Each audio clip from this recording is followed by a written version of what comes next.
കണ്ടോട്ടെ നാട്ടുകാര്. ഇത്രയും നല്ല മുഖം വെച്ചിട്ടാണോ ഹെൽമെറ്റ് വെക്കുന്നത്? നമസ്കാരം. ഹായ്. വണ്ടി വയ്ക്കുമ്പോൾ ഹെൽമെറ്റ് വെക്കണം. എവിടെ വീട്? ഞാൻ ഇവിടെ തന്നെ കല്ലായി. ഓക്കെ. എന്ത് ചെയ്യുന്നു? ഞാൻ ഇവിടെ പാളയത്തിൽ പണിയാ. പാളയത്ത് ഇവിടെ മാർക്കറ്റിലാ? ആ മാർക്കറ്റിൽ. നോമ്പ് കാലമാണ്. ഇനി ഒരു എത്ര ദിവസം കൂടി ഉണ്ട്? 4 ദിവസം കൂടി ഉണ്ട് അല്ലേ? ഇന്നലെ 27 രൂപ. രാത്രി ഉറങ്ങിയോ ഇന്നലെ? പള്ളിയിലൊക്കെ പോയി അല്ലേ? സജീവമായിരുന്നു ഇന്നലത്തെ ദിവസം. ലൈലത്തുൽ ഖദർ. അപ്പോ എങ്ങനെയാ മൊത്തത്തിൽ ഇവിടുത്തെ ഒരു രാഷ്ട്രീയ നിലപാട്? നല്ല ചൂടുമാണ്. നല്ല ചൂടാണ്.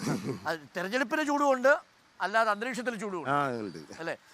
എം കെ രാഘവനാണോ ഇത്തവണ? അല്ലല്ല, മൂപ്പര് 3 പ്രാവശ്യം ജയിച്ചു പോയിട്ട് കോഴിക്കോടിന് വേണ്ടിട്ട് ഒന്നും ചെയ്തിട്ടില്ല. അയ്യേ, ഈ പ്രാവശ്യം ഒന്ന് മാറ്റി ചിന്തിക്കണം. എന്നാലേ ഇവിടെ എന്തെങ്കിലും പുരോഗമനം ഉണ്ടാവുള്ളൂ. മറ്റേ മൂപ്പര് പോയി ഫോട്ടോത്തിൽ മാത്രമേ ഉള്ളൂ മൂപ്പര് നായകന്, പ്രവൃത്തിയിൽ കാണുന്നില്ല.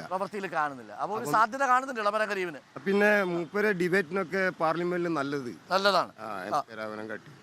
ഞാൻ ഒരു സംശയം ചോദിക്കട്ടെ, പൊതുവെ ഈ മുസ്ലിം വിഭാഗങ്ങൾക്കിടയിൽ ഈ പൗരത്വ വിഷയമാണെങ്കിലും ആ വിഷയങ്ങളിലൊക്കെ പാർലമെന്റിൽ ശക്തമായി ശബ്ദമുയർത്തുന്നത് ആരാണെന്നാണ്?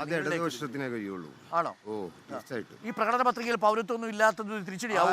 പിന്നെ തിരിച്ചടി തന്നെയല്ല, അതൊക്കെ അന്ന് ഇടതുപക്ഷത്തിന്റെ ആളുകൾ പറഞ്ഞിരിക്കുന്നല്ലോ പൗരത്വ ബില്ല് കോൺഗ്രസ് എതിർപ്പ് ഇപ്പൊ പ്രകടിപ്പിച്ചും ചെയ്തല്ലോ ശരിക്കും.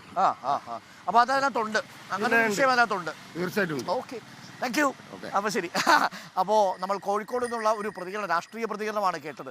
അപ്പോൾ അത് ലീഗ് അനുയായികളിൽ അങ്ങനെ കാര്യമായിട്ടുള്ള അഭിപ്രായ വ്യത്യാസമില്ലെങ്കിലും മുസ്ലിം വോട്ടർമാർക്കിടയിൽ അങ്ങനെ അഭിപ്രായമുണ്ടോ എന്നതാണ് പ്രധാനപ്പെട്ട ചോദ്യം. പക്ഷേ പലരും പറയുന്നത് അങ്ങനെയല്ല, ലീഗിലെയും UDF-നും ഒക്കെ ഇപ്പോഴും പാർലമെന്റിൽ ശബ്ദിക്കാൻ സാധിക്കും. പക്ഷേ ഇതേപോലെയുള്ള ശബ്ദങ്ങൾ നമ്മൾ കേൾക്കുന്നുണ്ട്.